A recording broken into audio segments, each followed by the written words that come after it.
বাড়ির উঠানে লাগানো হয়েছে অনেক সুন্দর সুন্দর টমেটো গাছ, যেখানে দেখতেছি অনেকগুলা টমেটো ধরে আছে, লাল লাল হয়ে আছে।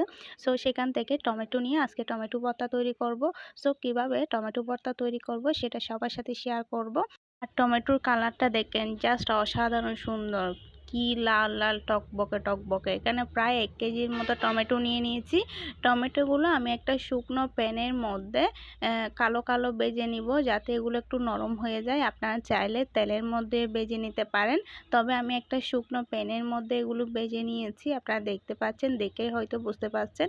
তারপর আমি একটা বাটির মধ্যে এগুলো নিয়ে নিব। বাটির মধ্যে নিয়ে এগুলো ভালো করে কষলায় নিব, যাতে এগুলো ভালো করে কষলানো হয় আর খেতে অনেক স্বাদ লাগে। সো তারপর এখানে এগুলো কষলানোর পর আমি এখানে পরিমাণ মতো মরিচ, কাঁচামরিচ অ্যাড করে দিব, প্লাস পেঁয়াজ অ্যাড করে দিব, রসুন অ্যাড করে দিব, আর পরিমাণ মতো লবণ দিব।